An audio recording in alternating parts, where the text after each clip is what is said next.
Critical angle. इसमें हम लोग देखेंगे एक्सेप्टेंस एंगल और लेटर उसके बाद से देखेंगे क्या है इसमें। तो कोई ऑप्टिकल फाइबर है तो ऑप्टिकल फाइबर में एक्सेप्टेंस एंगल क्या है, एक्सेप्टेंस एंगल को ग्राह्य कोण कहते हैं। तो ये जरा से देखिए, ये फाइबर कोर का ये एक्सिस है, कोर एक्सिस इसको कहते हैं। ये कोर एक्सिस है, ये कोर है, पूरा कोर है, ये क्लैडिंग है। तो कोर एक्सिस में कोई रेज यहाँ से इंटर कर रहा है, मान लीजिए कोई रे ए है और ये बी है, तो ये मैक्सिमम एंगल है। इससे ज्यादा या इससे कम एंगल पर कोई रेज इंटर करता है तो क्या होगा, वो क्लैडिंग में डिस्पर्स हो जाएगा। लेकिन यहाँ क्या है, यदि हम मान के चलते हैं कि ये कोई रेज है जो कि रेज ए है, ये क्या होता है, ये कोर और क्लैडिंग इंटरफेस पे जाके टोटल इंटरनल रिफ्लेक्शन करता है।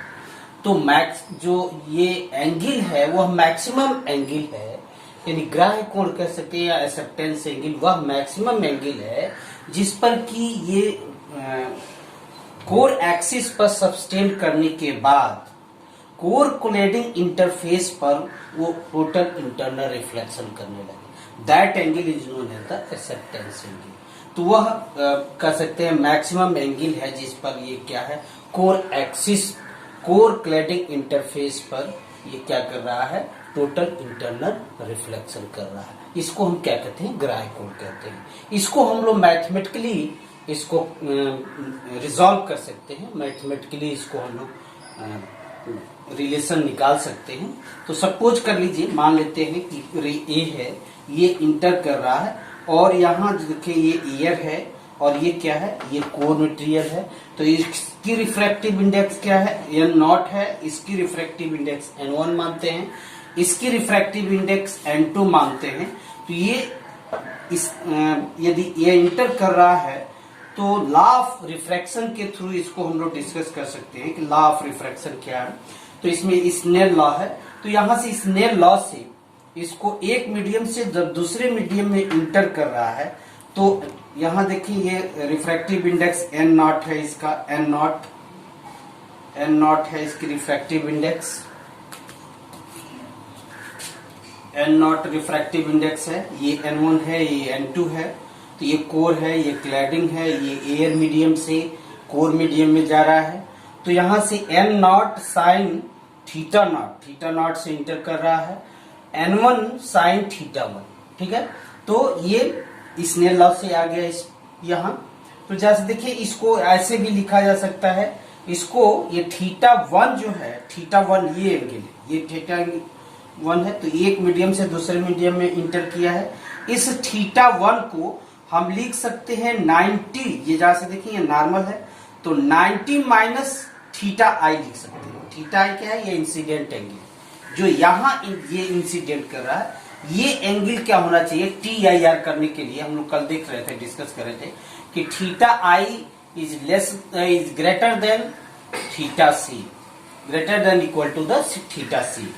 ये एंगल क्या है, ये इस एंगल से यानी क्रिटिकल एंगल से ज्यादा होगा तो टोटल इंटरनल रिफ्लेक्शन हो पाएगा, ठीक है। तो ये एंगल को थोड़ा सा रिजॉल्व किया जाए तो यहां से देखें, इसको 90 माइनस थीटा आई लिख सकते हैं, ये एंगल लिख सकते हैं, ठीक है ना। ये एंगल सेम एंगल होगा, ये सेम एंगल होगा, ठीक है। तो 90 माइनस थीटा आई लिख सकते हैं।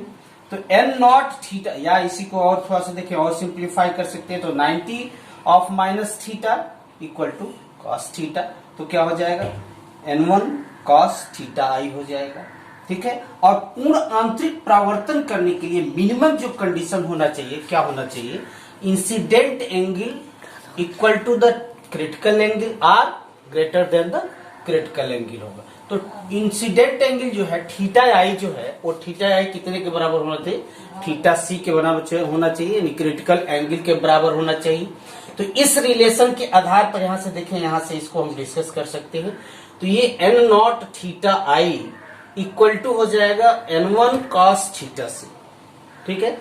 जबकि जैसे देखिए, हम लोग साइन थीटा सी की वैल्यू निकाले थे पिछले वीडियो लेक्चर में, n2 अपान n1 होता है, यानी क्रिटिकल एंगल जो होता है n2 अपान n1 होता है। तो cos थीटा सी जो होगा वो कितना होगा, 1 minus root 1 minus sine square theta C होगा। ठीक है, तो यहां से इसको वैल्यू रख दे, साइन थीटा सी n2/n1 की वैल्यू इसमें रख देते हैं, तो कितना हो जाएगा, कास थीटा सी की यहाँ की इसकी वैल्यू हम निकाल सकते हैं √1 - n2² और थोड़ा सा रिजॉल्व कर लें, तो इसको रिजॉल्व करेंगे तो ये इधर मल्टीप्लाई करेंगे और इसमें इसको माइनस कर देंगे, तो ये डिवाइडेड बाई n1² होगा, n1² का रूट होगा तो n1 हो जाएगा। तो cos theta c equal to हो जाएगा √n1² - n2² n1। ठीक है, तो समीकरण 2 से देखें तो समीकरण 2 से n0 equal to n sine theta not equal to हो जाएगा n1। यहां से देखें समीकरण 2 से ये है, तो समीकरण तो इस यहाँ कास थीटा सी की वैल्यू हम पुटअप कर देंगे, कास थीटा सी की जो वैल्यू आ रही है तो इससे यहाँ हम पुटअप कर दिए, तो √n1² - n2² n1 हो। ठीक है ना, तो यहां से जैसे देखें n0 जो है वो क्या है, एयर मीडियम है, तो एयर मीडियम की रिफ्रैक्टिव इंडेक्स कितना होता है, 1 होता है, तो यहाँ ये वैल्यू क्या हो जाएगा, 1 हो जाएगा। और sine theta c equal to हो जाएगा √n1² -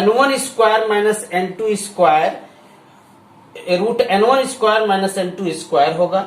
ठीक है, तो यही क्या होगा, इसको हम इधर भेज दें तो sine inverse of theta not equal to हो जाएगा sign inverse of √n1² - n2²। तो यहां से एक्सेप्टेंस एंगल निकल आएगा, तो एक्सेप्टेंस एंगल जो होगा थीटा नॉट इक्वल टू हो जाएगा साइन इनवर्स √n1² - n2²। तो एक्सेप्टेंस एंगल जो होगा ये मैक्सिमम एंगल होगा जिस पर कि वो कोर क्लैडिंग इंटरफेस पर क्या करे, वो टोटल इंटरनल रिफ्लेक्शन कर सके। ठीक है ना, तो यहां से ग्राह्य कोड जो है यानी acceptance angle, it is nothing but it is the maximum angle at which at the core axis which suffer for the total internal reflection in the core। ठीक है ना, तो ये कोर में क्या है, वह अधिकतम कोण है जिस पर कि क्या है, कोर एक्सिस पर सबस्टेंड होने पर वो रेज क्या है, कोर क्लैडिंग इंटरफेस पर टोटल इंटरनल रिफ्लेक्शन करने लगे। ठीक है ना, तो इसके बाद से हम लोग न्यूमेरिकल अपर्चर देखेंगे, एक्सेप्टेंस कोण कैसे बनता है, इसी पर एक्सेप्टेंस कोण इधर से रेज दे देंगे, तो रेज दिए जरा से देखेंगे, अभी इसको एक्सेप्टेंस कोण देंगे न्यूमेरिकल अपर्चर और V नंबर यहां से देखने का प्रयास करेंगे। एक्सेप्टेंस कोण CONE जरा से देखिए, यहाँ जो है CORE है, कोर है, ये कोण है, कोण मीन्स शंकु। ठीक है ना, तो ग्राह्य जो शंकु है ये कैसे बनता है, तो जैसे देखा जाए ये कोर एक्सिस है, ये कोर एक्सिस है। ठीक है, तो इस कोर एक्सिस पर ये एक्सेप्टेंस एंगल होता है, ये एक्सेप्टेंस एंगल होता है। ठीक है, ये एक्सेप्टेंस एंगल और ये एक्सेप्टेंस एंगल, तो इस एक्सेप्टेंस एंगल जैसे देखें ये ऐसे जा रहा है, रेज ऐसे इंटर कर रहा है, ये रेज ऐसे इंटर कर रहा है, तो ये एक्सेप्टेंस एंगल और ये एक्सेप्टेंस एंगल, तो उन दोनों ओर से ये जो एक्सेप्ट होगा TIR होगा, यहां से भी ये रेज TIR होगा, इसका भी TIR होगा। ठीक है, तो ये इसको यदि हम अक्ष के तरफ इसको रोटेट करें, ये पूरा रोटेट करें, तो ये एक शेप बनता है, ये जो शेप बनता है ये क्या है, ये शेप का नाम आप जानते हैं शंकु है, तो ये यानी कोण बन रहा है, तो इसको हम कहते हैं एक्सेप्टेंस कोण, यानी एक्सेप्टेंस एंगल पर बने हुए जो कोण है, यानी 2θA पर, अगर 2θ जो है 2θ0 जो है, θ0 जो क्या है एक्सेप्टेंस एंगल है, तो 2θ0 पर जो बना हुआ एंगल है ये क्या कहलाता है, एक्सेप्टेंस कोण कहलाता है। ठीक है ना, तो एक्सेप्टेंस कोण जो होगा, एक्सेप्टेंस एंगल जो होगा, एक्सेप्टेंस कोण एंगल जो होगा वो θA होगा, और θA इक्वल टू क्या होगा 2θ0, और 2θ0 की वैल्यू हम लोग निकाले थे साइन इनवर्स √n1² - n2²। ठीक है ना, तो θA इक्वल टू हो जाएगा 2 साइन इनवर्स √n1² - n2²। ठीक है ना, तो ये एक्सेप्टेंस यानी कोर एक्सिस पर बना हुआ जो शंकु है या जो कोण है उसको हम लोग क्या कहते हैं, एक्सेप्टेंस कोण कहते हैं। ठीक है ना। तो इसके बाद से सिलेबस में है fractional refractive index. Fractional refractive index यानी भिन्नात्मक जो है, भिन्नात्मक अपवर्तनांक क्या होगा, तो इसमें क्या करते हैं, जो रिफ्रैक्टिव इंडेक्स है कोर और क्लैडिंग की जो रिफ्रैक्टिव इंडेक्स है N1 और N2, इसमें जो डिफरेंस होगा उस डिफरेंस को क्या करते हैं, कोर के रिफ्रैक्टिव इंडेक्स से डिवाइड कर देते हैं। तो ये जो कहलाता है फ्रैक्शनल रिफ्रैक्टिव इंडेक्स कहलाता है। फ्रैक्शन का नाम सुना होगा, तो फ्रैक्शनल रिफ्रैक्टिव इंडेक्स इसको कहते हैं। तो फ्रैक्शनल रिफ्रैक्टिव इंडेक्स को डेल्टा से डिनोट करते हैं। डेल्टा इक्वल टू क्या है, N1 minus N2 upon N1 होगा। ठीक है ना। इट इज ऑलवेज पॉजिटिव, ये हमेशा क्या होगा, धनात्मक होगा, कभी निगेटिव नहीं होगा। क्योंकि ये N1 जो है बड़ा है N2 से, तो ये क्या होगा, ये जो संख्या होगी हमेशा क्या होगी, पॉजिटिव होगी, निगेटिव नहीं हो सकती। ठीक है। इसकी जो वैल्यू है, सामान्यतः जो वैल्यू है जनरल, इसकी वैल्यू जो है 0.01 के आसपास होती है। ठीक है ना। तो ये फ्रैक्शनल रिफ्रैक्टिव इंडेक्स और ये क्या हो गया आपका, ये एक्सेप्टेंस कोण हो गया। ठीक है। इसके बाद से है न्यूमेरिकल अपर्चर। न्यूमेरिकल अपर्चर जो है, इसको हिंदी में आंकिक वीवर या आंकिक द्वारक भी कह सकते हैं। इसको NA से डिनोट करते हैं। तो जो एक्सेप्टेंस एंगल है उसका जो साइन, जो वैल्यू होगा, sine of the acceptance angle जो होगा, उसको हम न्यूमेरिकल अपर्चर कहते हैं। या इसको देखें जरा से, एक्सेप्टेंस ये एक्सिस पर, कोर एक्सिस पर जो रेज की गैदरिंग कैपेसिटी है, जो रेज की गैदरिंग कैसे ये इकट्ठा होके टोटल इंटरनल रिफ्लेक्शन यहां से कर रहा है, तो ये जो इसको कह सकते हैं, ये जो गैदरिंग कैपेसिटी है, प्रकाश का जो यहाँ इकट्ठा होने की जो क्षमता है, वो क्या कहलाता है, न्यूमेरिकल अपर्चर कहलाता है। तो न्यूमेरिकल अपर्चर को आंकिक द्वारक जो इसको कहते हैं कि किस, इससे हम लोग गणना कर सकते हैं कि प्रकाश कितना यहां से इकट्ठा होके कोर एक्सिस पर कितना इकट्ठा होके क्या कर रहा है, टोटल इंटरनल रिफ्लेक्शन कर रहा है। ठीक है ना। तो एक्सेप्टेंस एंगल जो है, it is nothing but it is the sine of the angle of the acceptance angle. ठीक है ना। तो साइन ऑफ द एंगल कर सकते हैं, इसको न्यूमेरिकल अपर्चर कहते हैं। तो NA जो होगा क्या होगा, NA जो होगा वो साइन ऑफ थीटा नॉट होगा, एक्सेप्टेंस एंगल होगा। तो NA इक्वल टू क्या हो जाएगा, साइन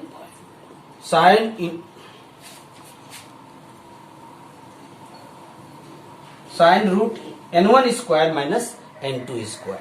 ठीक है ना। तो इसको थोड़ा सा देखें, N1 और इसको हम लोग थोड़ा सा रिजॉल्व कर लें। तो N1 square minus N2 square की जगह पर लिख सकते हैं N1 प्लस N2, और दूसरे ब्रैकेट में लिख सकते हैं N1 माइनस N2। तो नेक्स्ट वाले में इसको और डिस्कस कर लेते हैं। न्यूमेरिकल अपर्चर जो है साइन ऑफ थीटा A। ठीक है ना। तो थीटा A जो है एक्सेप्टेंस एंगल है, इसका वैल्यू जब रखेंगे तो न्यूमेरिकल अपर्चर जो होगा root N1 square minus N2 square होगा।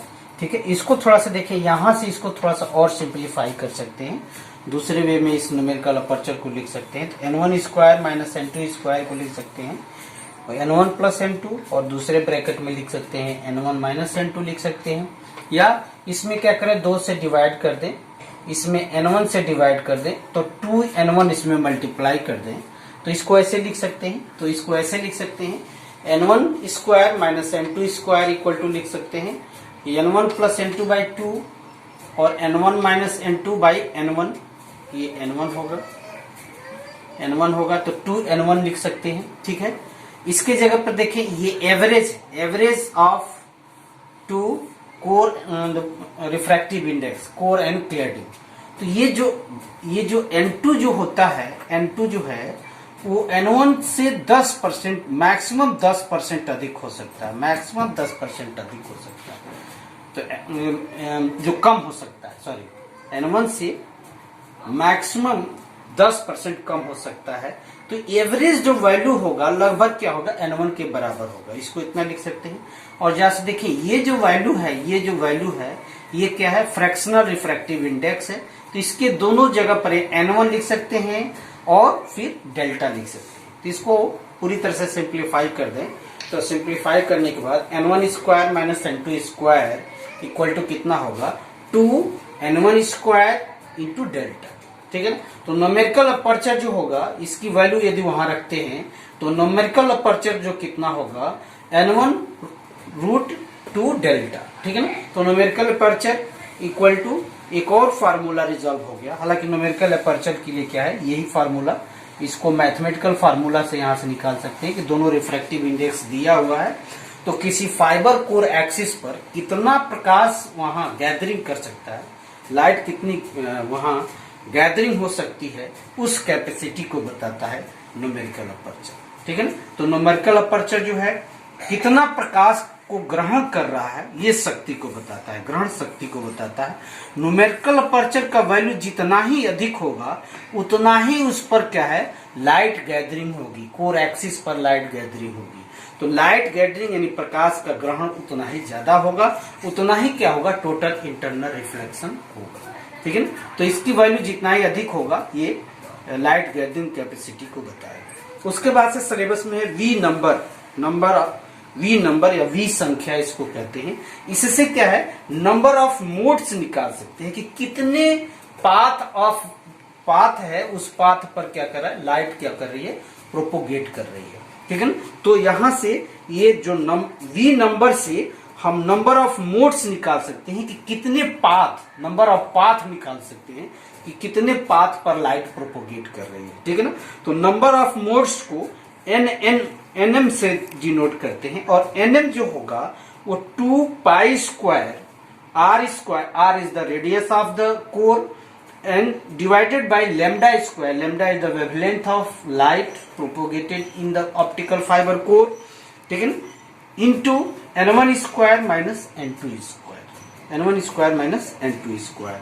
तो यहां से देखिए ये लाइट जो है वेवलेंथ है, लाइट की वेवलेंथ है, किस वेवलेंथ पर वो प्रोपोगेट कर रही है, और ये आर जो है रेडियस है, जो कोर का रेडियस है, ठीक है ना। तो यहां से वी नंबर हम निकाल सकते हैं। वी नंबर जो होगा 2 pi R upon lambda root n1 square minus n2 square होगा, ठीक है ना। तो एन या एन की जगह पर यहाँ के देखें तो इसकी जगह पर हम एन लिख सकते हैं। तो इसकी जगह पर यदि एन लिख दिया जाए तो वी नंबर जो होगा कितना होगा, 2 pi R lambda into N.